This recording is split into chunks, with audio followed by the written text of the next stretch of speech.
This is the third and final video for the Unit 9 review. We are on number 8. So for number 8, we've got find the standard form of the hyperbola. Say hyperbola, vertices are at 2, 3, and 2, -1, and the focus is at 2, 6, and 2, -4.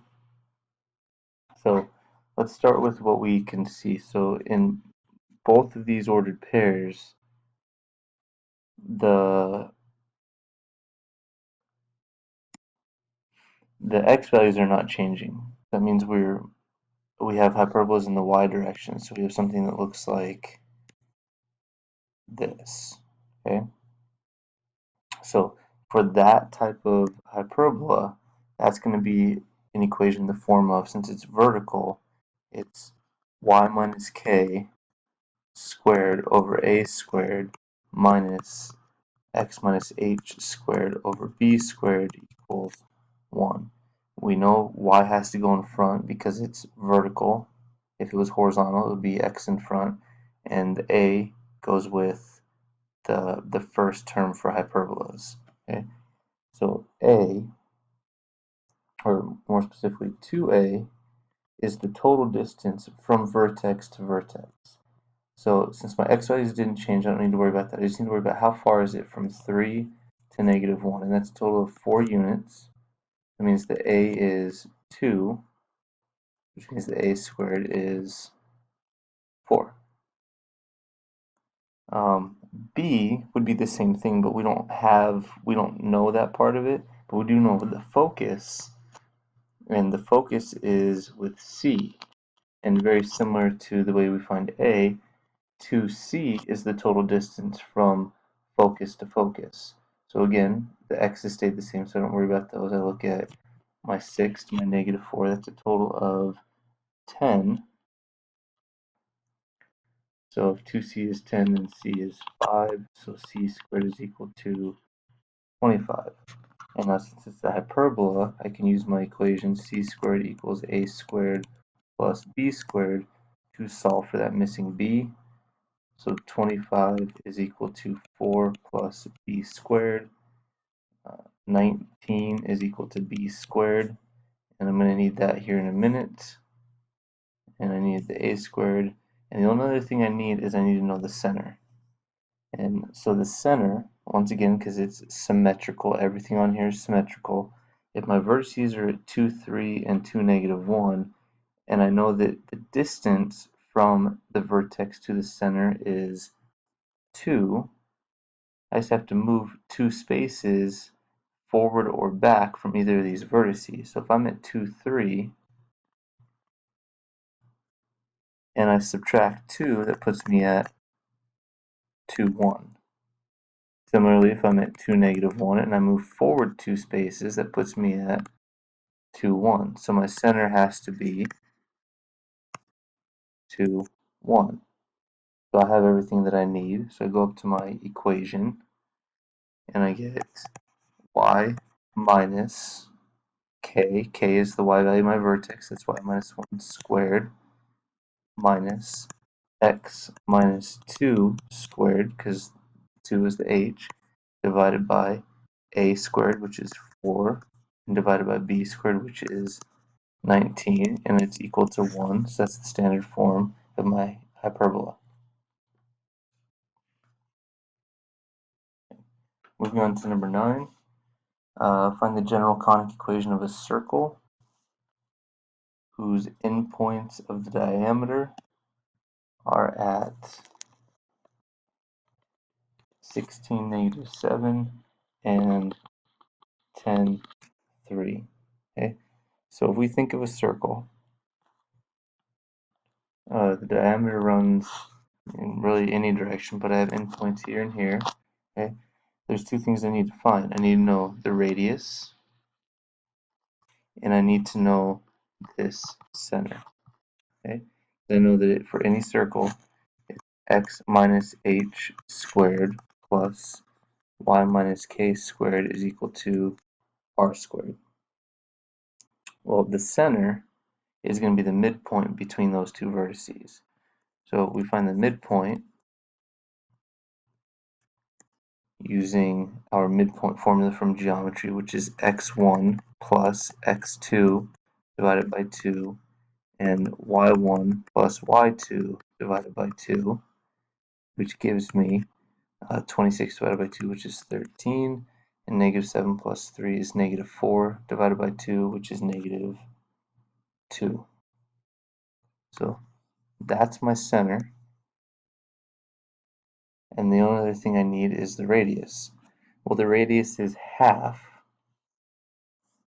of the total distance, and my total distance between those 2 points is found with the distance formula, which is square root of x2 minus x1 squared plus y2 minus y1 squared. So we get the square root of 10 minus 16 is negative 6 squared, which is 36, and plus 100. I get the square root of 136. That, I believe, 136 is 34 times 4. So the square root of 4 is 2, and then I've got the square root of 34 left over.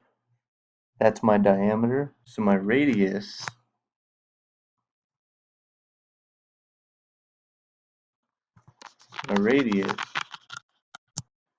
is 2 radical 34 over 2, which is just radical 34.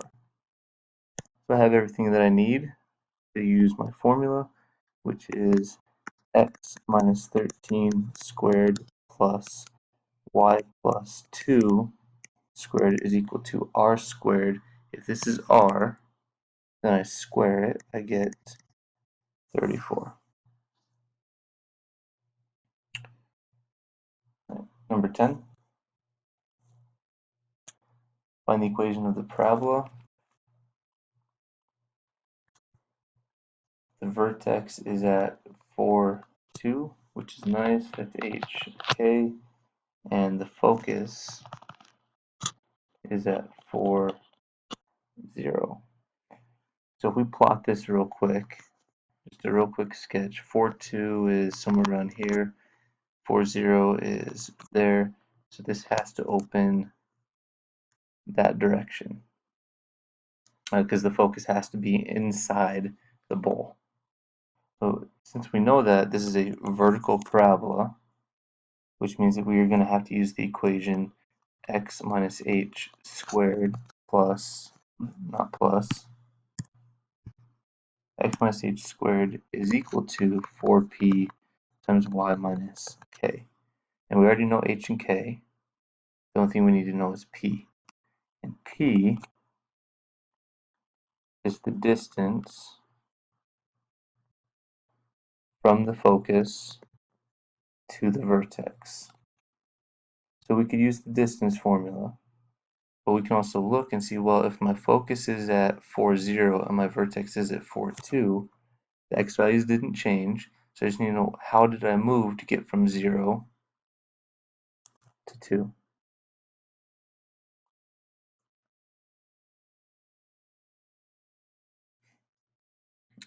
Sorry, p is the distance from the vertex to the focus. I said that backwards. From vertex to focus. Okay, so and the direction I'm going matters. So if I'm at 4, 2 and I'm going to 4, 0, I'm moving down 2. So that means that p is negative 2. So I just have to plug some stuff in. So x minus 4 squared is equal to 4 times negative 2 times y minus 2. So x minus 4 squared is equal to negative 8 times y minus 2. That's all done. Okay. Alright, last problem, number 11. So this is what we did at the very end of 9.3, where we talked about how to describe each of the conics, and all you need to do is we're comparing two things. Okay, all we're doing is we're comparing through having notes ax squared plus bxy plus cy squared plus bx plus cy.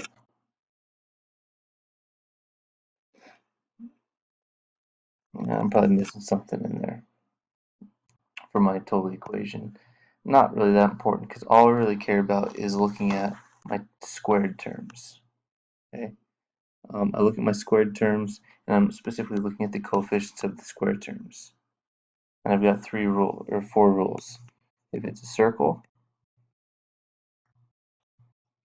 A is going to be equal to B. Sorry, not B. A is going to be equal to C. Same sign, same value. Okay. If it's an ellipse, A times C is going to be greater than 0, which basically just means that A is positive, or A and C have the same sign, but they're different values. Okay. A parabola, we're only going to have either A or C, so that means that A times C is equal to 0. That means we're not going to have both an x squared and a y squared. And if it's a hyperbola, we should have a minus sign in between them, so that means that A times C should be less than 0. So different values, different signs. If I look at each of these functions, A is 3x squared plus 2y squared plus other stuff. I don't even care about the other stuff, because 3 and 2, they're both positive, but they're different values, so that makes it an ellipse. B, I get 4x squared plus 4y squared plus stuff. Okay. 4, 4, they're the exact same values, that means it's a circle. Okay. C, 5x squared minus 2y squared, positive 5, negative 2, that's a hyperbola. D, negative 4y squared, and there is no x squared. So since there's just a negative 4y squared, that makes it a parabola. E, I've got a y squared, and again, there's no x squared, so it's a parabola. F, I've got y equals 1/4 times x squared plus some stuff. Again, I don't really care about anything else because the only thing I see is there's only a single squared term, so again, parabola. G, x squared plus 4y squared, both positive, but different values, so that makes it an ellipse, just like the first one. And the last one, h, 16x squared minus 9y squared, different values, different signs, hyperbola. And that'll do it.